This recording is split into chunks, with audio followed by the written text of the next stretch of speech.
ফিরলাম এই সপ্তাহে আজ আবার আপনাদের কাছে পাঠকের দরবারে।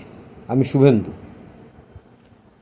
ফাগুন বিদায় নিতে চলেছে, আর সেই শূন্য স্থানে অভিষেক ঘটতে চলেছে চৈত্রের। ঠিক এই সন্ধিক্ষণে দাঁড়িয়েই আপনাদের কাছে আমার আজকের নিবেদন বসন্ত। দেখুন আপনাদের কেমন লাগে, চলুন শুনে নেওয়া যাক। শীতের শেষে এলো ফাগুন, আনন্দ মনোরম, প্রকৃতিতে রঙের খেলা, নয়নাভিরাম। কৃষ্ণচূড়ার রঙের আভায় আকাশ হলো লাল, জন্ম হলো নতুন পাতার, ভরল খালি ডাল। কোকিলের ওই কুহুস্বরে মাতাল করে মন, ঘোষিত হয় জয়ধ্বনি বসন্ত আগমন।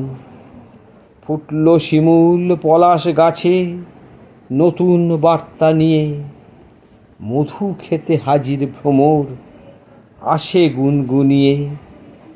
বসন্ত মানে দক্ষিণা বাতাস, নতুন সুরের দোলা।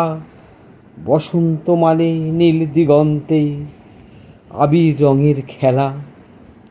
কুয়াশা ঘন এলো সকাল, এলো দোল উৎসব, নানান রঙে আবির ফাগে উচ্ছ্বাস কলরব।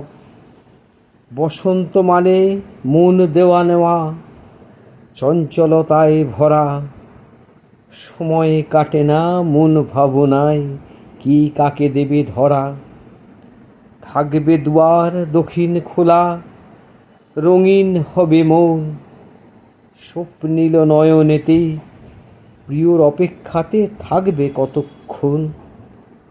হতে পারে ছোঁয়াচে রোগ প্রিয় কিছু স্বজনে, রাখো সজনে ফুল ডাঁটা নিম পাতা ভোজনে। ফুলে ফলে বর্ণে রঙে প্রিয় আসবে কবে কাছে, উন্মাদনায় কবির মনে বসন্ত এসে গেছে। ইতি টানলাম আমার আজকের কবিতা বসন্তে। দেখুন আপনাদের মনে রং ধরাতে পারলাম কি না।